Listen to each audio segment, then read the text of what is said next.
বাংলাদেশ জামায়াতে ইসলামী চাঁদপুর শহর শাখার উদ্যোগে গরিব অসহায় ও দুস্থদের মাঝে পবিত্র ঈদুল আজহার কোরবানির গোশত বিতরণ করা হয়েছে। 17 জুন সোমবার ঈদুল আজহার নামাজ শেষে চাঁদপুর শহরের একটি শিক্ষা প্রতিষ্ঠানের মাঠে দিনব্যাপী এ কর্মসূচি করেন জামায়াতে ইসলামী নেতৃবৃন্দ। এদিন মোট 3টি গরু জবাই করে সেগুলো গরিব অসহায়দের মাঝে বণ্টনের মাধ্যমে বিতরণ করা হয়।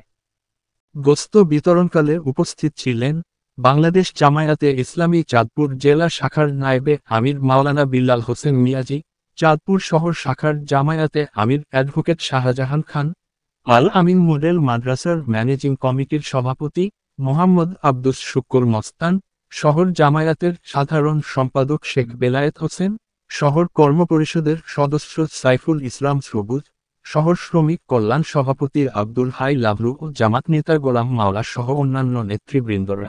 বাংলাদেশ জামাত ইসলামী পবিত্র ঈদুল আজহা উপলক্ষে দেশব্যাপী অসচ্ছল এবং কোরবানি যারা দিতে পারে নাই তাদের মাঝে ঘুষ বিতরণ অংশ হিসেবে চাঁদপুর শহর জামাতের পক্ষ থেকে 3টি গরু কোরবানি দিয়ে আমরা আল্লাহর ওয়াস্তে কোরবানি দিয়েই যারা অসচ্ছল পরিবার কোরবানি দিতে পারে নাই আমাদের দিনী ভাই বোনের পাশাপাশি আমরা দুস্থ মানুষের পাশে আমরা দাঁড়ানোর চেষ্টা করেছি।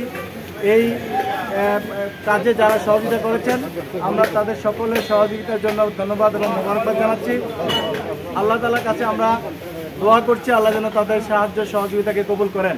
পাশাপাশি আমাদের এই কার্যক্রম অব্যাহত থাকবে এবং বাংলাদেশের মানুষকে নিয়েই বাংলাদেশ জামাত ইসলামী একটি সুখী সমৃদ্ধ সোনার বাংলা পথ করার জন্যই প্রত্যয়দীপ্তভাবে এগিয়ে যাচ্ছে। জামাত ইসলামী আমির ডাক্তার শফিকুর রহমান সাহেবের নেতৃত্বে আপনারা দেখেছেন দেশব্যাপী আমাদের সমাজ কল্যাণমূলক কার্যক্রম ব্যাপকভাবে এগিয়ে যাচ্ছে। দেশের মানুষকে সাথে নিয়ে একটি সুখী সমৃদ্ধ সোনার বাংলা গঠন করার জন্যই আমরা আমাদের দলের মাধ্যমে এগিয়ে যাচ্ছি। সারা দেশের মানুষকে আমাদের সাথে এগিয়ে আসার জন্য আহ্বান জানাচ্ছি। আসুন আমরা সকলে মিলে একটি সুখী সমৃদ্ধ সোনার বাংলা গঠনের জন্য বাংলাদেশ জামাত ইসলামী কার্যক্রমকে সাপোর্ট দেই, সহযোগিতা করি, সমর্থন জানাই, দোয়া করি এবং সবাইকে ধন্যবাদ জানিয়ে পবিত্র ঈদুল আজহার শুভেচ্ছা জানিয়ে আমরা আজকের এই গোশত বিতরণের কর্মসূচি এখানেই সমাপ্ত করছি। আসসালামু আলাইকুম ওয়া রাহমাতুল্লাহি ওয়া বারাকাতুহু।